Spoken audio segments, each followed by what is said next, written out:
Welcome to Unstoppable Real Estate Investing Wealth. My name is Billy Alvaro, aka the Unstoppable VA, former billion-dollar mortgage banker, gone bankrupt, turned professional real estate investor. Where each week you'll learn the tools, strategies, systems, and secrets myself and other highly successful real estate investing entrepreneurs use to start, grow, and scale their businesses, creating massive profits, and how you can too. And we'll teach you how to put those profits to work so you no longer have to. Get ready to finally experience financial freedom and generational wealth. Now let's get started. What is going on, everybody? Welcome back to another episode of Unstoppable REI Wealth. I'm your host, Billy Alvaro, and today I'm bringing somebody in who's not only a real estate investor, this dude is a wizard when it comes down to generating leads online for investors like myself. So today I'm interviewing Chad Keller. Chad, what's up, buddy? How's it going, everyone? Happy to be here. Happy to have you on, brother. So you are located where, Chad? Pittsburgh, Pennsylvania. PA boy. So you're not too far from me. I'm in Jersey. That's like a 2-hour hike, I think, maybe 3. Yeah, it depends what part. We go to Cape May every year, actually. So it's like 6 hours. Beautiful, right? Yeah, it's awesome. It's a good spot down there. So Chad, give us a little background of who you are, what you do.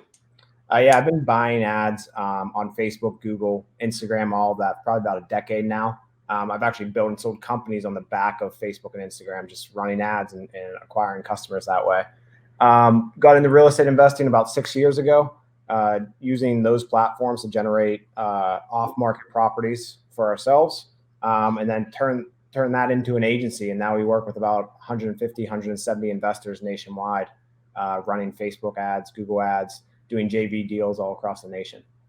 I love it. So you, prior to this business, you said you were in other verticals, other areas that you were doing the online marketing for?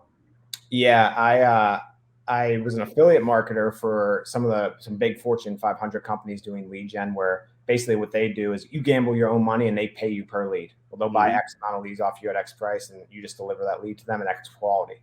So that was split testing, doing all that, finding out how to get the most return on my own money was something I did a lot of. But I owned an ad agency for e-commerce. I built and sold an e-commerce business, consulted for startups and all of that about 8 years ago now. So just give me an idea, when you sold that business, what kind of revenue were you doing at the time? For the e-commerce business? Actually, it was at the heyday of Facebook. Like when back in the day on Facebook, you used to be able to just put ads up and everything would work because there wasn't much competition, to be honest with you. So I believe it was 8 months. We did $2 million in revenue. It was a wooden product business. And then here what do they call them? They're like a promotions business. Guys that sell like coasters and like canisters and all that stuff. Like they came and made an offer early on, and I was a young entrepreneur. And I'm like, okay, well, this makes sense. I hate the manufacturing side of things. This is becoming a mess, but I love the marketing because that's what I was spending. We're just taking all the revenue and throwing it back into marketing, trying to make more and more. And I'm like, I love this part of it. So it taught me, and I'm like, all right, go ahead, take it. Didn't make a ton of money, like small 6 figures, and then took that money and started an agency, and then went that route, started consulting for other e-com companies, and before you knew it, I had a very profitable agency. I love it. We talked offline a little bit, and one of the things I was picking your brain about, I'm like, look, did you get into this space, the real estate investing lead gen space, because you had like a void you had to fill? And it sounded like you needed to like generate leads, and in order to do that, you went right back to what you're good at, which is online lead generation. Yeah, my partner Brian, he actually, I always did the ad buying, like Facebook, Google, putting ads and buying. He did SEO for clients, but he was in the real estate. He's been in real estate for over a decade, and I was making pretty good profit at the agency. I'm like, I want to start investing. I'm starting to see what you're doing. You're acquiring all these properties. You had like 20 properties, single family homes in like one neighborhood here in Pittsburgh. And I'm like, man, you gotta let me in. Like, how do we do this? And he was like, you buy the first property for cash, and then I'll do all the work and we'll split it, whatever. I was like, okay, sure, let's do it. And then when he told me I can get my cash back out of the property, I was like, what do you mean my cash is coming back out? Like, how's this even written? Like, so I can take that cash and buy another property? And from there, just snowball. I was like, man, let's just go buy. So I love it. And you're focusing mainly on the buy and hold? Yeah, single family buy and hold here in Pittsburgh, 3-bedroom, 2-bathroom. So how our system is set up, when you're running ads on Facebook and Google, you can only target by like county or a pin. You drop a pin in an area and do a 25-mile radius.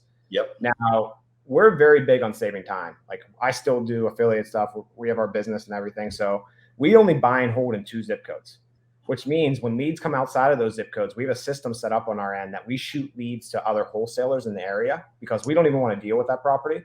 And then they go wholesale the property and we take a cut of that wholesale. I love it. I love the model. So it's been working great. We'll do like 3-4 wholesales a month. And then like every 60 days, find a property. I love it. I love it. And so let's talk about what you're really here for, which is your lead gen services. What do you guys do for guys like me in the business? How can I benefit utilizing your service? So what we pretty much do is we focus more on like not the quantity of lead, but the quality of lead. So we use Facebook, Google to push out ads. All these ads say, sell your house as is, sell your house for cash, get a quick offer, don't pay realtor fees. People click these ads, they come to a website. Most marketers will tell you, like, or agency, whatever you might use, hey, you need to have a short form, get name, email, phone number, address, and then call them and contact them and nurture them. We don't play that game.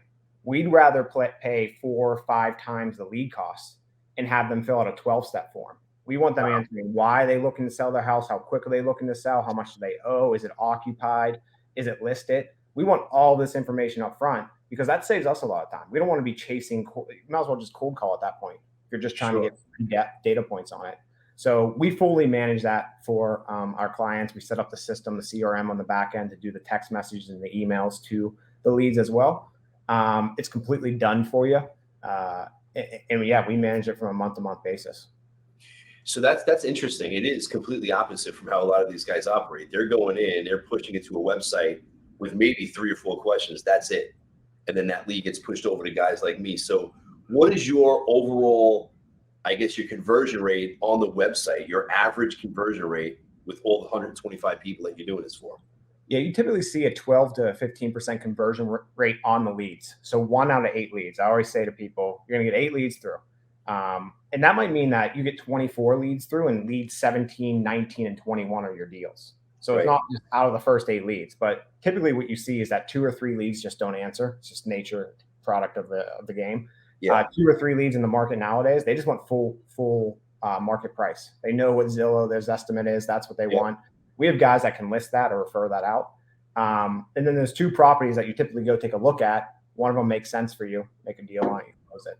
So acquisition costs for our guys sits like $2,500 to $5,000, unless you're sitting in like San Diego, Salt Lake City, even Phoenix at times, or Austin. Those are so competitive. Yeah, those are like $8,000, $10,000, $12,000, $15,000 deals. Yeah, exactly. Yeah, we have a guy in LA that he'll pay like $25,000 to acquire a property. So what's his back end fees, or what's he flipping that thing for? He's making 6 figures easy each time. So it doesn't matter. He's still making it 4, 5, 6 times his money, which is great. Yeah, exactly. So on the front end, though, with your conversion on the website, your squeeze page, your 12 steps, what's your conversion there overall before it actually goes to the investor? What's your overall conversion from lead click website conversion on the website to an actual? You're typically seeing like a 5 to an 8% conversion rate. Yeah. From the clicks to, like, you want to say visitors to lead. Visitors to lead, right? And you said the overall cost for a guy like me, depending on the areas, $2,500 up to, $10,000, $15,000, depending where we're at. Yeah, and how we take that into effect is that we charge a $1,500 management fee to manage it month to month to month. You can spend whatever you want to spend on ad spend. So if you take your ad spend plus the management fee divided by the number of leads, like you usually get like a $150 to a $250 lead cost. But those numbers added together is your acquisition cost. Yep. So. Yep, I like it. Talk to me about the difference quality of leads between Google, Bing, Facebook, and Instagram. So a lot of people will come to us and say, I don't want to run Facebook. I don't want to run Instagram. The quality is terrible. It's awful. And that's because a lot of people will run what's called an on Facebook lead form, where people will click an ad. In that ad, a form will pop up. It will autofill all their information, and they'll hit submit. And the conversion rate on those are like 1 to 2%. But if you actually have somebody click an ad, come to a website, optimize for the form fill on a website, then the quality of that lead increases a lot. I would say on Facebook, you're pretty average. Like you're sitting maybe more like 8 to 10%, where on Google you are hitting that 12 to 15%. But on Facebook, you're getting a lot more awareness and a lot more reach for your money. Whereas on Google, say you have a $50 a day budget and Google's cost per click. So you're bidding head to head with people. And a click in your area is 25 bucks. After 2 clicks, you're clicked out for the day. Granted, though, if you get a lead from Google, the close rate on those can be much higher just because the intent is much higher. So, yeah, that's what we experienced. We experienced on the Facebook, because we're doing all online marketing. Facebook leads, there's a lot of them, but there's a lot of wood. There's a lot of tire kickers. There's a lot of buyers, even though it's a lead that we're trying to buy their property. It's a lot of Hispanic buyers that are looking to buy properties. And we've optimized the shit out of it. And we're still getting a large percentage of those leads that are just like dead wood. But we noticed the ones that come in off of Google, they're more costly to get, but they're more profitable at the same time. Yeah, Bing is actually an outlier there. The theory there was that like we started noticing when we were going to a lot of the houses we get in Pittsburgh are hoarder houses, and everyone had a Microsoft computer. Rarely did we ever see an Apple computer in these houses, which tells us that the search engine that's installed on a Microsoft computer naturally is Bing. Yep. So we started bidding on Bing, and here the lead cost is cheaper on Bing, and the conversion rate holds true to Google. It's just the volume isn't always there. You can't push down as hard on Bing as you can on Google or Facebook. So it's just playing that game where in your area, you might only be able to spend $1,500 on Google versus you might be able to spend $10,000 on Google. I mean, $1,500 on Bing, $10,000 on Google. On Google, right. Talk to me about, so you had the lead done for you services, you're generating the leads. You mentioned something about emailing, texting. Talk about that wrapped up in the platform. What do you do with that? So yeah, we actually white label a CRM, very transparent about it. It's called Go High Level, but we took it and customized it for real estate investors, where it has all of your specific columns like lead in, appointment set, dead lead, contract sent, all that. But on the back end, we set it up because sometimes leads will come in at 1, 2 in the morning. And if they come in, then it's kind of speed to close is how we look at it in this industry, especially how hot the market is. We actually send them a text message out with an appointment with a link to our calendar that says, hey, saw that you filled out a form on our website. We'd love to talk about buying your house for cash.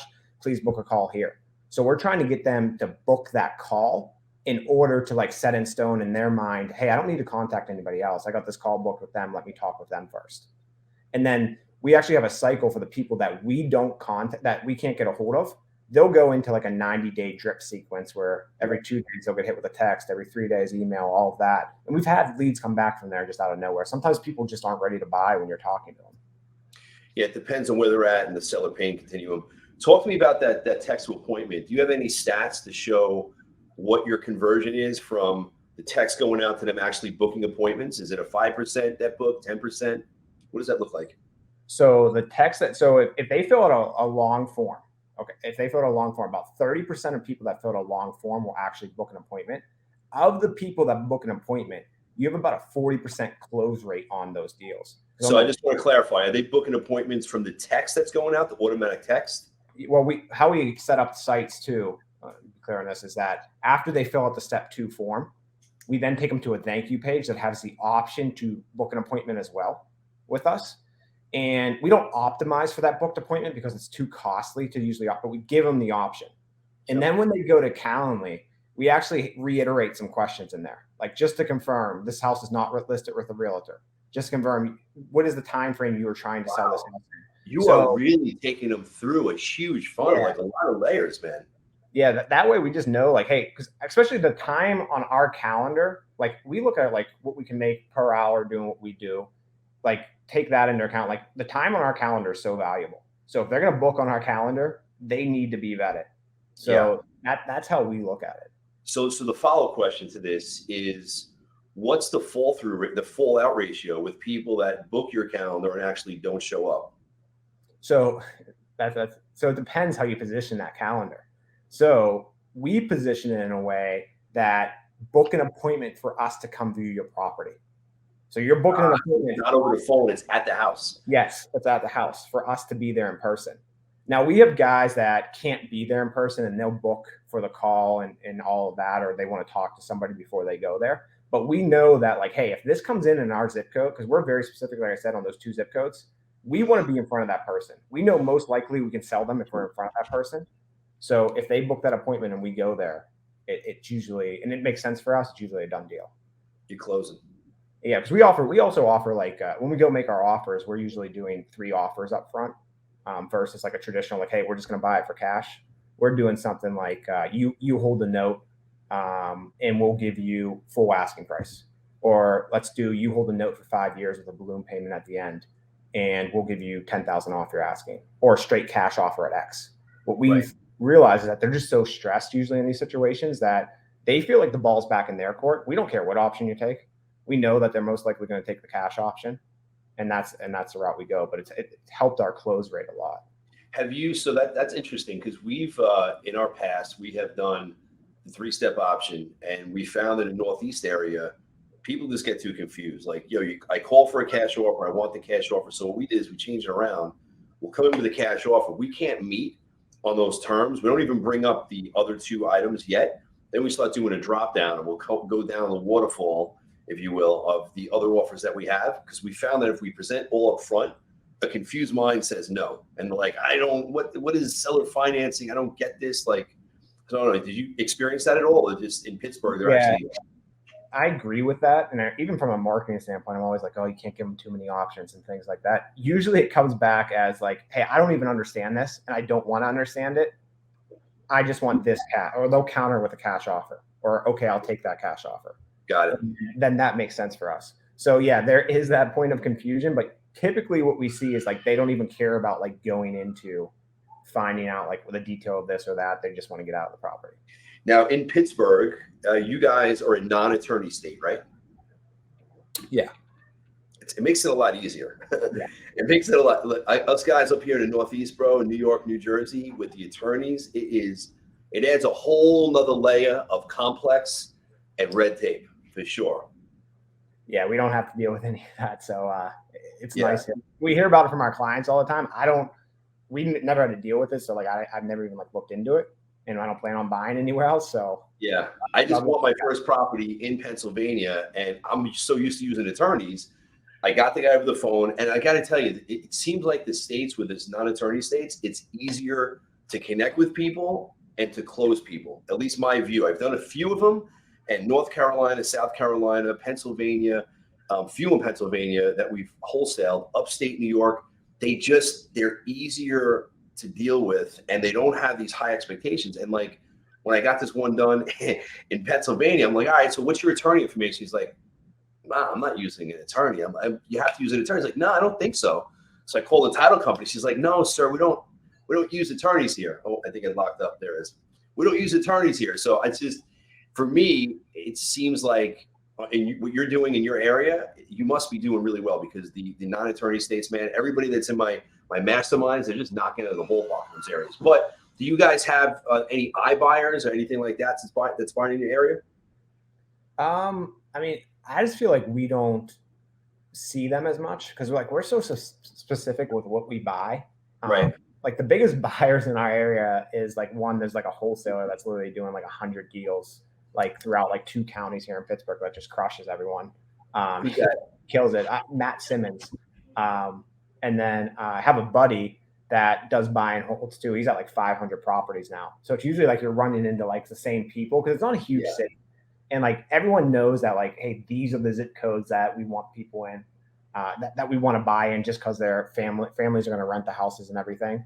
So it's not so much iBuyers that you're running into. It's more local with like a lot of referrals here too, just because like it's a small, like I said, a small city. Everyone knows everyone. So once you, I think it's kind of like that in every little market, man. When you're in there, like in Long Island, I know just about every competitor out there, and I'm friendly with just about all of them. There's a few that are a little hairy, but most of these guys are just good guys. We're all in it just to help the sellers buy their properties. Whoever gets the deal gets the deal. Yeah, but you go into like Charlotte, Austin, Salt Lake City, places like that. Like people's lead costs are just through the roof because of the iBuyers and everything that they're competing with. Yeah, it's tough. It's a double-edged sword because those iBuyers actually they get turned into buyers for the wholesalers that are fix and flippers. You tie up some properties, they're willing to pay stupid numbers if you're able to get your foot in the door sooner rather than them coming in. We literally have a client that just signed up, and I was talking with him. I forget where he was at, but that is his whole strategy. He just sells to them, and He's like, I just know it's a done deal. He's like, I don't even have to worry about it. As long as I get it's done. Yep. What's his average take on a deal? Do you have any idea? I think it was 25,000. That's what he was taking on the deal. Great, he was fine with, yeah, like, so. Yeah, you're ripping 8 or 9 of those a month. Yeah, it doesn't have a team or anything at all. It's just him himself, and he's just finding deals out there. Good for him. Yeah. Good for him. So on your end, if they wanted to start utilizing your service, you said it's a $1,500 a month fee. And then what else is included after that? What else do they have to do? It's just the amount that they're going to spend for the ads? Yes, on the ad spend. Whatever they want to spend on the ad spend, they can spend whatever they want. So. And earlier I was speaking to you. You don't do area exclusive, or like how many people per area do you have? Because it could be a little bit of a conflict if you have 4 guys in the same area, right? Yeah, we only take on like 2 to 3 per area, because you got to think, especially we're talking about Google cost per click. So most guys aren't spending over $100 or $200 a day. Average cost per click is going to at least be $20 on Google, and for some of the top keywords. So after 5 clicks, they're clicked out for the day. So they won't come back on until the next day. So the next person moves in. And it's very rare that you get somebody that wants to spend so much that they own that space on Google for the entire day. Got it. That makes sense. Room for everyone. And the way we look at Facebook, to be completely honest, is that if we don't take you on, somebody else is going to take you on. And it's impression based, and you're going to get your delivery no matter what. You're all still going to have your unique leads. So if we don't, and we only do 2 to 3 because we've seen the cost go up. When we first started out, we used to say like, okay, we're going to have no limit at all on it. Remember, we took like 6, 7 people from Atlanta, and the guy went for like, our first client went from $100 leads to like $400 leads. And we were like, okay, well, we learned a lesson there. Yeah. So there is saturation in markets. Do you, with your model, do you utilize similar landing pages and websites for each of these, for each of the clients you come on? Or do you contour it to the specific client? So most of our clients we set up with what's called Carrot. Have you ever heard of Carrot site? Of course, yeah. Yeah, so the Carrot sites work pretty well. There's a lot of guys that come on though where they'll say that like everyone has a Carrot site. I don't want a Carrot site. And we have landers that have been tested and proven. And then we use those landers for them. And then we also, the main thing, like especially on Facebook, it comes down to the ad creatives, the images and videos. Like we probably spend $20,000 to $30,000 a month testing ad creatives. And as those hit on our national brand, then we rebrand them for our clients and plug them into their campaigns. Smart. So then we just push those national leads to pay-per-lead providers, and they give us kickbacks on them. How many people in your company, not your fix and flip company, in your marketing company? There's only, we're a pretty lean team, like 12, 15.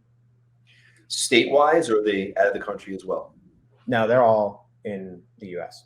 In the U.S. Yeah. Is it virtually based, or do you have an office where they all congregate? No, we're all remote. I've always worked like remote for like it's a good feeling, right? Yeah, I can't imagine going back into the office. Dude, I'm with you. When COVID hit and I thought it was going to be a 2-week downturn, I came out to Jersey. I was living in New York, and I'm like, I'll hang out here for a little while. And 2 weeks turned into 2 months. And by June, July, I surveyed all my employees, my teammates, and I'm like, do you want to go back? Across the board, like, no way, man.